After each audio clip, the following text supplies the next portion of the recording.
Okay, let's talk about rounding decimals. It's similar to rounding whole numbers, and so I'm going to show you some steps for that. This particular example says round to the nearest hundredth, and here's the number. It's 426 thousandths. By the way, I might want to use my chart again to know how to call that, but the 4 would go here, the 2 here, the 6 here. That's 426 thousandths. And the first thing that you do whenever you are rounding decimals is that you need to underline the place that you are being asked to round to. So this one is asking me to round to the nearest hundredth. And if you don't know, but you will learn because you'll need to memorize it, where the hundredths place is, it's the one that's 2 digits to the right of the decimal. So this is the tenths place, this is the hundredths place. So this is the one I need to round to. So I underline it. That's step 1. These are important steps to write down. Step 2, I'm going to look at the digit to the right of that place. In other words, to the right of where I underlined, I'm going to look at that digit. And then step 3, if the number that I'm looking at to the right is 5 or above, we give the number that I underlined a shove, which means it goes up. And if it's 4 or below, we just let it go, which means we don't change the number that we underlined. Now, so this one is 5 or above. That means this 2, we give it a shove. Now I keep everything else the same, and by give it a shove, it means I raise it from a 2 to a 3. So I can write it as 43 hundredths, or I could also write it as 430 thousandths. Either way, that has the exact same value. So that's how you round to the nearest hundredth, or how you round in general. And we'll practice some on this next board. Okay, first of all, we're going to do some practicing on doing standard form and expanded form. So I have 68 hundredths. Again, I might want to use my sheet and place 68 hundredths.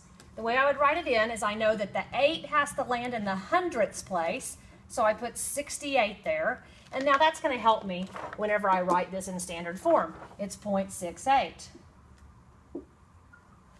Okay, there it is, standard form. Now in expanded form, I know there's a 6 in the tenths place, and there's an 8 in the hundredths place. And so that's how I would write it in expanded form. Now 12 thousandths, now be careful on that one. Here's thousandths, and so 12 is a 2-digit number. So the second number, the 2 of 12, needs to land in the thousandths place. And then I put a 0 here. So there are 0 tenths, 1 hundredth, and 2 thousandths. That's 12 thousandths. And so to write it in standard form, it's 0.012.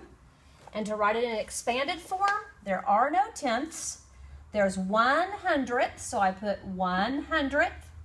And there are 2, oops, I goofed up right there. It's 1 hundredth, and then there are 2 thousandths. The 1 is in the hundredths place, the 2 is in the thousandths place, and there's nothing in the tenths place.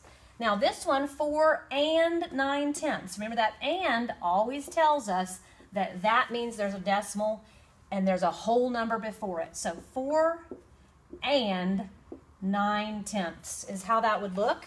And then in expanded form, I would add a 4 as a whole number plus 9 tenths. So that's how you would write that number in standard and expanded form. Look down here, we have some other ones to practice with rounding.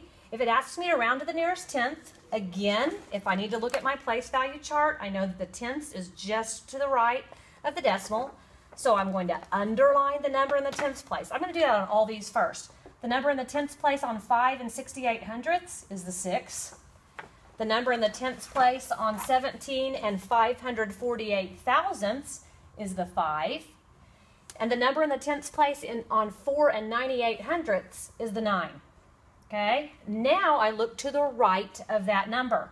In this case, it's larger than 5. It's 5 or above. So I'm going to give the number I underlined a shove. It's going to go up. So this becomes 5 and 7 tenths. Or you can call it 5 and 70 hundredths. It's the same exact thing. Then we have this one. I'm going to go look to the right of it, and it's a 4. So it's 4 or below, so I'm letting it go. which means I keep the number that I've underlined the same, and everything else drops off to the right of it, or I can write that as 17 and 500 thousandths. I can change those to zeros if it makes you feel more comfortable. These have the same exact value. 17 and 5/10 or 17 and 500 thousandths. And finally, 4 and 98 hundredths. I'm going to look to the right of the 9, and it's 8, which means it's 5 or above. So I'm going to give the 9 a shove. But here is where we have a problem. That's why I put this problem on here. Since the 9 would go up to 10, well, what would happen is we'd have to carry over to here. So actually, this one rounded to the nearest tenth is 5 whole, or 5.0, or 5.00 if you want to look at it like that. Okay, let's look in this column of hundredths. I'm going to underline the number in the hundredths place. I know this is the tenths, so this is the hundredths. The digit 1 is in the hundredths place, and on this problem, the digit 7 is in the hundredths place. Let's go back to 53 and 17 thousandths. Look to the right of it, the number I've underlined. It's a 7, 5 or above, give it a shove. So this 1 goes to 2. So it's 53 and 2 hundredths. I can add a 0 at the end, or I can just drop that digit off. Either way is the same answer. Okay, this time I'm going to look to the right of the digit I've underlined in the hundredths place. It's 4 or below, so I'm letting this one go. That means the 7 stays a 7. Now, the 3 drops off. So I can write it like that, 67 hundredths, or I can write it like 670 thousandths. And finally, let's look at these whole numbers. Round to the nearest whole number. Well, the whole number is here. That's the ones place. Okay, so it's 5 and 68 hundredths. Well, 6 is larger than 5, so 5 becomes 6. Think of money. $5.68 is closer to $6 than it is to $5. Then we have 53 and 17 thousandths. Again, we're going to round to the nearest whole number. So we're going to see if this is going to be 53 or is it going to be 54. I look to the right. That's a 0. That's 4 or below, so I'm letting it go. So this becomes 53. This number is closer to 53 than it is to 54. And finally, this bottom one, there's no whole number, but remember, I can always put a 0 there to say that there's no whole number. Look to the right of it. If this is 5 or above, and it is, then this gets a shove, and so 0 becomes 1. So 673 thousandths rounds up to 1 whole.